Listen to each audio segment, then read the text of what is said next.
they chain, you know, because of the search. We're greedy here. Flip over to Light Force Sword something, force out their negation, but they prayers as a chain.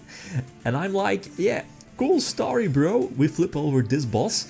So no disruption, no chain. So everything here from them is negated and destroyed. That's pretty sick. Yo, what's up guys, welcome back to the new Enneacraft cards, as expected, because we got Hacker Hands, what was it, like a small week ago, and 3 new cards. And I'm honest, when I first saw these, I was like, these seem okay-ish, like, okay, doesn't do that much, but I was wrong, I was wrong. So a new a Clifford Scout-like monster, so a low level and 1 high level, this one, and a spell card. The spell card essentially is a terraforming, so it immediately activates the spell, the field spell from the deck, or if you have the field spell, it does more. You'll see in a few moments. But on the other hand, this boss, as you see here, essentially what does it do? Very similar to all the other Enneacraft bosses, reveal themselves, etc., the counters. But what's so gimmicky about that is that as soon as your opponent activates a card effect with at least as Chainlink 3 or higher, you can flip it face up as Chainlink 4, and then all of your opponent's cards that were activated before, they are negated. That's sweet. And they also got like another Clifford Scout, which essentially, what is it? Flips itself face up from the field or on the field whenever your opponent activates a card effect that sets a card. Looking like Draco Tail, for example. Okay, so anyway, let's see. Like now, the deck now has a 5th monster, this one. Well, 5 Clifford Scouts, right? Could be important because of the new spell. The new spell also is like an Omni negation. Sadly, not a quick play spell. Anyway. So let's see, essentially now we had 5 searches, low on life points, keep that in mind, but we pretty much have almost everything set up. I'm not going to butcher their names. We do have the big boy that negates, what is it, Chainlink 3 or higher. So let's see, okay, we are purging the search. We don't want to, even though we do have the searcher, right, sadly the Enneacraft monsters cannot negate. Some of them can, and this is the one. So Chainlink 5, because 5 mana was Chainlink 4, so you're able to flip the new one, and again, everything activated by my opponent that's under that Chainlink 5 will be negated and destroyed. That's super sick. That's pretty freaking solid, especially against something like Draco Tail or or any other deck, like here Draco Tail, you're imperming something to prevent Lugias from triggering or activating or using its effect. They chain 5 mana, so that's already ranking up the chain links. Here, I stupid, just should have tribute summoned one of the big boys and then attack for a game essentially. My mistake. It's late. It is all. It's had a rough day as well. So I think, no, not burn damage. Burn damage is not going to be enough, but we will win next turn. But again, small mistake.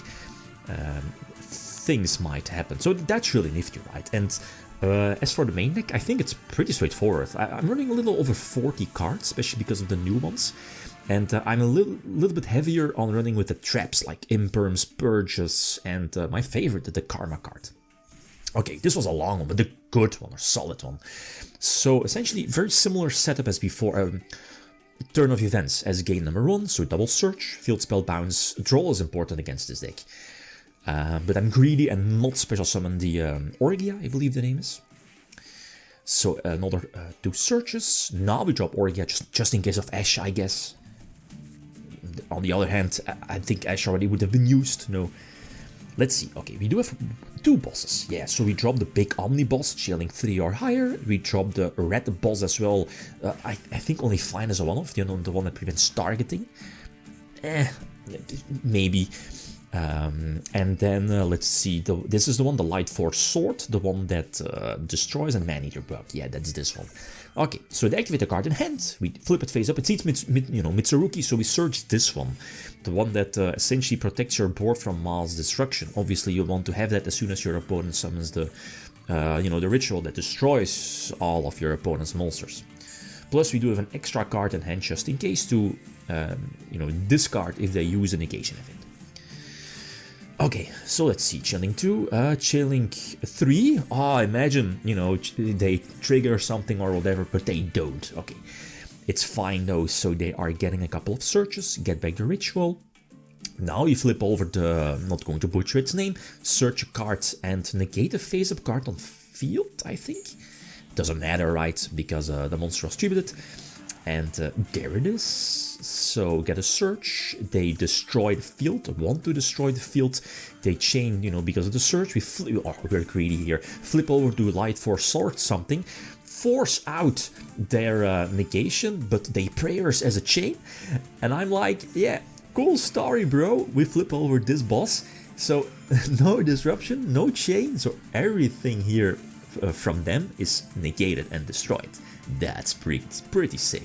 Plus you do have a couple of interruptions left, so light force sort something, this is fine, so you let the ritual come back, and I think a prayers was banished. That's iffy, it's fine though. So let's see, what do they have use resets, so we put one monster, look, so we put the same on face down, we purge the yummy monster, so not let them extend, and here we can just use it again, because their effects are not once per turn. But you know what's funny? This is funny. They use Thrust for Engage, and in a Yummy, that's full Yummy combo. That blows my mind. Like, what is this BS? Like, this is BS, right? Like, you're playing, you know, like really gimmicky, negating all of their stuff, like multiple negations, it just doesn't matter. Like, Thrust, full Yummy combo, break the board and go from there. But it's not over yet, so standard Yummy shenanigans. I mean, we had a couple of searches before, right? So we still have follow-up plays, still have the field spell, could do some burn damage if they don't get rid of the field spell. Anyway, the hidden effect, I guess. Hidden. Okay, so we're losing essentially our board. Are we keeping the unknown card, I think? Yeah, that's the one that prevents targeting, I guess. You know. So let's see, March into Herald, we can assume. That makes sense. The Link 1, yeah, that also makes sense. The Herald is hitting the field, and I think the Ritual is about to hit the field as well. Yeah, they still have a field spell to reborn something, basically an extra body. Huge burn damage, but I feel that they are thinking that they are winning. You'll see. Okay, so we do have a couple of outs to break the board. Because their interactions to our activations are awkward. Their take out, that's fine. So we search Mar. Mar is important, you know, something to break the board, I guess. But it only works during your turn. Banish one of the spells to get back the big boy, you know, the one that's, what is it, chaining 3 or higher. We set everything up, like, what are they going to do? Like, all of these effects are not once per turn, so we can still special summon them. This was my mistake again, it's late.